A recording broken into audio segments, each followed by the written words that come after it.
রামতে সনাতন ধর্মাবলম্বীদের অন্যতম ধর্মীয় অনুষ্ঠান শ্রী শ্রী জগন্নাথ দেবের রথযাত্রা উৎসব পালিত হয়েছে।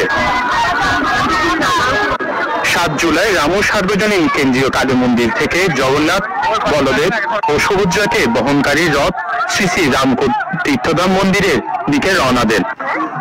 এই সময় ভক্তরা কীর্তনের সাথে নেচে গিয়ে রথযাত্রা উৎসবে মেতে ওঠেন। এর আগে বিশ্বশান্তি ও মঙ্গল কামনায় অগ্নিযজ্ঞের মধ্য দিয়ে রথযাত্রা উৎসবের আনুষ্ঠানিকতা শুরু হয়। এরপর এই উৎসবের উদ্বোধন করেন হিন্দু ধর্মীয় কল্যাণ ট্রাস্ট সাবেক ট্রাস্টি বাবুল শর্মা।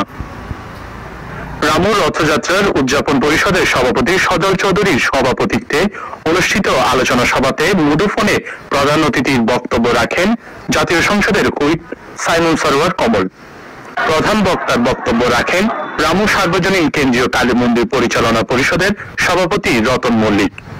এই সময় আরো বক্তব্য রাখেন রামু থানার অফিসার ইনচার্জ আবু তাহের দেওয়ান, রামু উপজেলা পরিষদের মহিলা ভাইস চেয়ারম্যান নুসরাত জাহান মুন্নি, রামু উপজেলা পূজা উদযাপন পরিষদের আহ্বায়ক তপন মল্লিক, সদস্য সচিব সুজন চক্রবর্তী, রামু উপজেলা ব্রাহ্মণ সংসদের সভাপতি সুবীর চৌধুরী বাদল।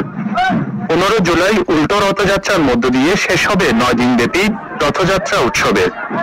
জগতের নাথ জগন্নাথ কক্সবাজার জেলার রামু উপজেলার অন্তর্গত ব্রিটিশ পিরিয়ড থেকে আরম্ভ করে এই জগন্নাথ রথযাত্রা করতে হয়েছিল এবং কালক্রমের বিশেষতার কারণে প্রায় 75 বছর পরে আমরা আবার নতুনভাবে 2023 থেকে আরম্ভ করেছি।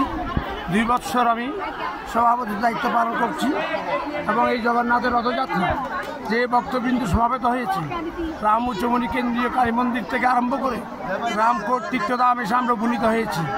জগন্নাথ সেই থেকে এই মন্দির থেকে মাসির বাড়ি তীর্থধামে এসে উপনীত হয়েছি।